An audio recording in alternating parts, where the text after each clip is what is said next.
এই মুহূর্তে সবথেকে গুরুত্বপূর্ণ খবর। যদি আমরা দেখি তাহলে একটা আসানসোল যেখানে বিজেপি জিতেছিল, আবার বাই ইলেকশনে তৃণমূল সেটা দখল করে নিয়েছিল, এটা একটা ইন্টারেস্টিং জায়গা। দ্বিতীয় কথা হচ্ছে বর্ধমান দুর্গাপুর, যেখানে মাত্র 2000 ভোটে জিতেছিলেন আলুওয়ালিয়া।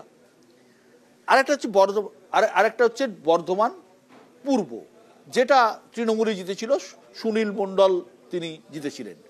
এই জায়গায় দাঁড়িয়ে ওভারঅল বর্ধমানের যে 3টে সিট কি মনে হচ্ছে? প্রথমে বর্ধমান দুর্গাপুর বলি, যেটা তুই বললি, বর্ধমান দুর্গাপুর বিজেপি জিতেছিল মাত্র 2400 ভোটে। কেউ যদি গত লোকসভা নির্বাচনের পরিসংখ্যানটা দেখে, ওখানে নোটাতে ভোট পড়েছিল 18,000, বিএসপি পেয়েছিল 12,000, এসইউসিআই পেয়েছিল 4,000। অর্থাৎ যদি এইটুকু ভোট তৃণমূল ম্যানেজ করতে পারে, তাহলে তৃণমূলের জন্য সিটটা উইন ওভার করা সহজ।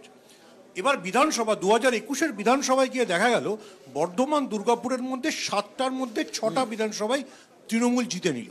ফলে তৃণমূলের জন্য এই আসনটা অনেক সহজ। এবং আমার মনে হয় আজকে গোটা দিনটা দিলীপ ঘোষ যদি মন্তেশ্বরে সময় নষ্ট না করতেন, যেখান থেকে গতবার সুরিন্দর সিং আলুওয়াল লিড পেয়েছিলেন, সেখানে যদি ব্যয় করতেন তাহলে বোধহয় ভালো হতো। নাও কামিং ব্যাক টু আসানসোল, সেখানেও সুরিন্দর সিং আলুওয়ালিয়া সম্পর্কে বিজেপির অভ্যন্তরে যেটা কথা আছে, যেখানে প্রথমবার দাঁড়ান শিওর জেতেন। তো উনি দার্জিলিং এ প্রথমবার জিতেছিলেন, যদিও আসানসোলে প্রথমবার নয়, কারণ আসানসোলে উনি খুব সম্ভবত 2004-এ নির্বাচনে কংগ্রেসের টিকিটে দাঁড়িয়েছিলেন। উনি কংগ্রেসের টিকিটে দাঁড়িয়েছিলেন, উনি আসানসোলের ভূমিপুত্র। কিন্তু আসানসোল সুরিন্দর সিং আলুওয়ালিয়ার জন্য একটু সহজ উইকেট কেন? কারণ আসানসোল একদম ঝাড়খণ্ডের গালগাঁও আসন, এবং আসানসোলে একটা জয় শ্রীরাম, রাম মন্দির, অবাঙালি ভোটারের প্রভাব আছে।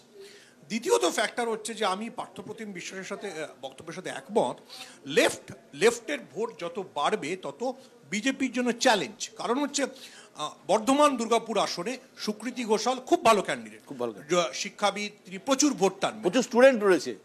গতবার আভাস রায়চৌধুরী যা ভোট পেয়েছিলেন, সুকৃতি যদি তার থেকে 40,000 ভোট বেশি টানেন, তাহলে দিলীপ ঘোষের জন্য সমস্যা।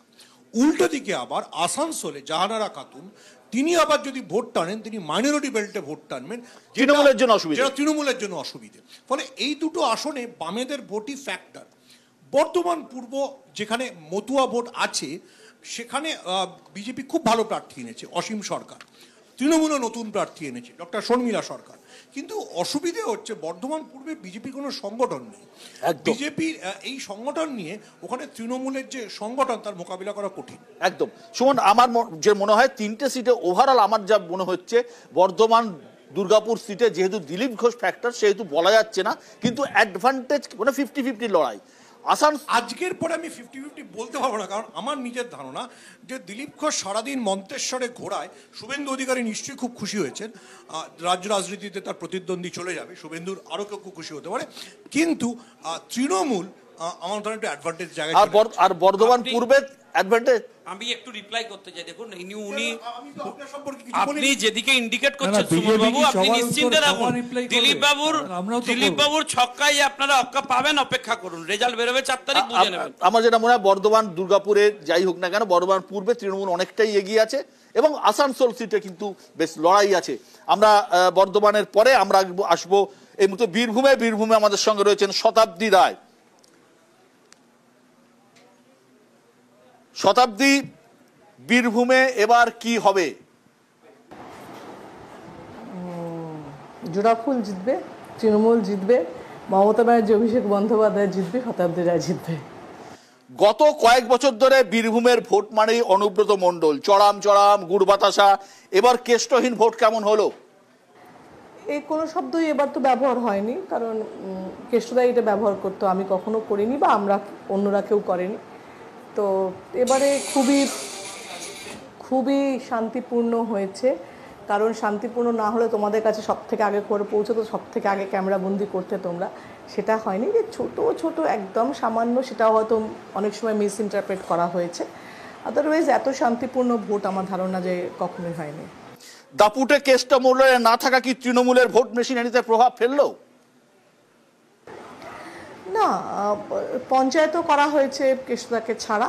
কেষ্টদা সাংগঠনিক খুব ভালো নেতা, সাংগঠনিকভাবে খুব ভালো, সেটা তৈরি করেছে অনেক নেতাদের, বীরভূমে, তারা ভোট করেছে। এবং কর্মীরা উপর থেকে নিচে অবধি, বুথ লেভেলে অবধি কর্মীদের প্রচুর পরিশ্রম, সেটা ভোট বাক্স অবধি পৌঁছেছে আমার ধারণা। কিন্তু কেষ্টুদাকে সবাই নিশ্চয়ই মনে রেখেছে, যেহেতু উনি এত বছর ধরে কাজটা করেছে। বিরোধীরা অভিযোগ করে বীরভূমে তৃণমূলের অনেক গোষ্ঠী, এটা কি ফ্যাক্টর হলো?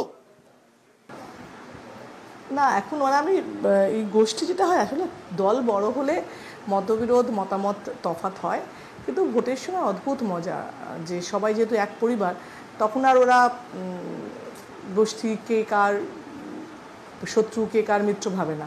তখন ভাবে এটা মমতা ব্যানার্জির ভোট, এটা আমাদের দলের ভোট, আমাদের দল থাকলে আমাদের অস্তিত্ব থাকবে, এই ভেবে সবাই তখন গোষ্ঠী সব ভুলে যায় কিছু। তখন ভোটের ময়দানে কি গোটা দলকে পাশে পেয়েছেন?